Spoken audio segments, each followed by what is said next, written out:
তো হ্যালো বন্ধুরা, সবাই কেমন আছো? আশা করি সবাই ভালো আছো। তো সরস্বতী পুজো বলতে গেলে প্রায় চলেই এলো, আর এখন আমি চলে এসেছি কুমোরটুলিতে। আর কুমোরটুলিতে দেখে নেব এই মুহূর্তে কীরকম প্রস্তুতি চলছে, আর দেখে নেব কতগুলো ঠাকুর রং করা হয়ে গেছে। তো চলো বন্ধুরা, ভিডিওটাকে শুরু করি। তো এখানে এই যে ছোট ছোট সরস্বতী ঠাকুরগুলো তোমরা দেখতে পাচ্ছ, এই ঠাকুরগুলোর শিল্পী হলো কুমোরটুলির প্রতিমা শিল্পী বঙ্কিম পাল। প্রত্যেক বছরই এনার ঠাকুর কিন্তু খুব তাড়াতাড়ি রেডি হয়ে যায়, মানে পুজো আসার অনেক আগে কিন্তু উনি ঠাকুরগুলো রেডি করে রাখেন। আর ইনি ঠাকুরগুলো তৈরি করেন ডাকের সাজে।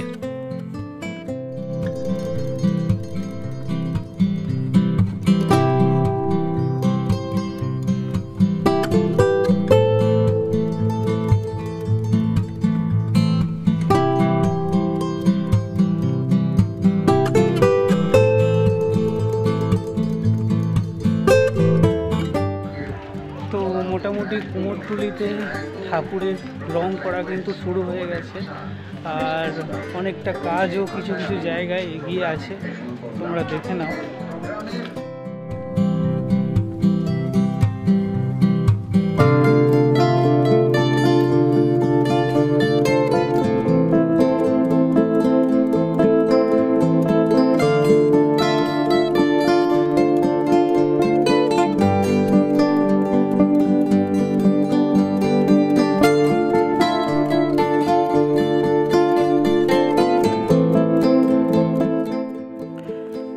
তো এখানে এই যে সরস্বতী ঠাকুরগুলো তোমরা দেখতে পাচ্ছ, এই ছোট ছোট ঠাকুরগুলোর দাম কিন্তু 700 থেকে 800 টাকা, আর এই নিচের ঠাকুরগুলোর দাম হচ্ছে 500 থেকে 600 টাকা।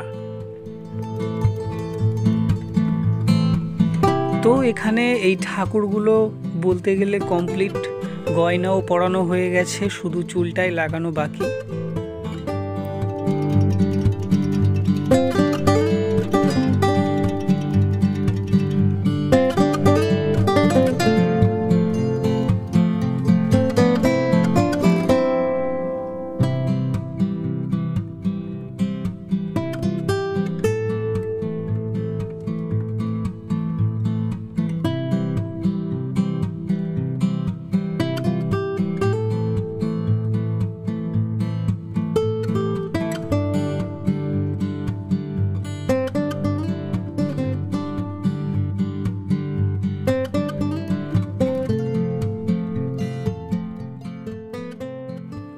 এই জায়গাটার প্রতিমার বিশেষত্ব হচ্ছে এই যে ডিজাইন, মানে মাটির তৈরি এই ডিজাইন কিন্তু এই প্রতিমার বিশেষত্ব।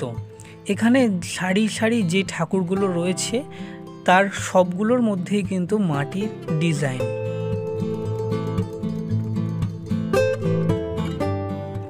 তো এখানে নীল শাড়িতে এই ঠাকুর দুটোকে অসাধারণ লাগছে।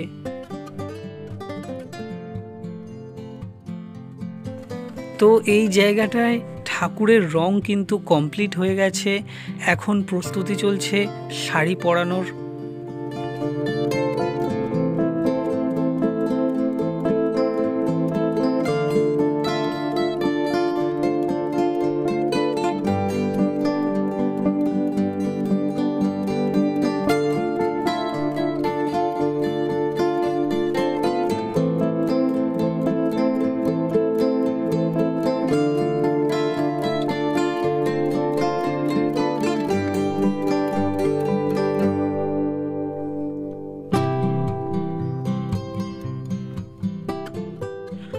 তো এই জায়গাটা তোমরা দেখে নাও, এই যে ঠাকুরগুলো রয়েছে এগুলো পুরোপুরি কমপ্লিট।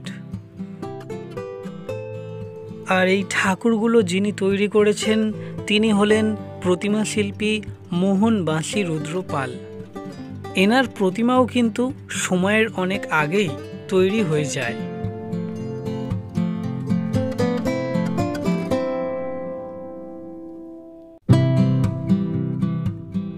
তো এখানে মা সরস্বতীর রূপটা একটু অন্যভাবে ফুটিয়ে তোলা হয়েছে, এবং মা সরস্বতীর পাশে কিন্তু এই যে পিছনের যে চালচিত্র সেটাকেও কিন্তু খুব সুন্দর করে সাজানো হয়েছে। আর বলতে গেলে আমি ফার্স্ট টাইম এই রকম ধরনের একটা মূর্তি দেখছি আর কি। তো বলতে গেলে কুমোরটুলিতে কিন্তু সরস্বতী পুজোর শেষ মুহূর্তের প্রস্তুতি শুরু হয়ে গেছে এবং অনেক ঠাকুরকে কিন্তু শাড়ি পরানো হয়ে গেছে এবং অনেক ঠাকুরের রঙও কিন্তু কমপ্লিট হয়ে গেছে। তো এখানে ছোট ছোট ঠাকুরও কিন্তু বিক্রি করা শুরু হয়ে গেছে। আপনারা চাইলে এখানে এসে সরস্বতী ঠাকুর কিনতে পারেন। তো বন্ধুরা, আজ আমি এখানে বিদায় নিলাম। আবার দেখা হবে পরবর্তী ভিডিওতে। আর এই ভিডিওটা যদি তোমাদের ভালো লেগে থাকে তাহলে অবশ্যই লাইক করবে, কমেন্ট করবে, শেয়ার করবে এবং এই রকমই ভিডিও পেতে হলে বাঙালির ঐতিহ্য চ্যানেলটাকে সাবস্ক্রাইব করে রাখো। তাহলে খুব শীঘ্রই দেখা হচ্ছে পরবর্তী ভিডিওতে।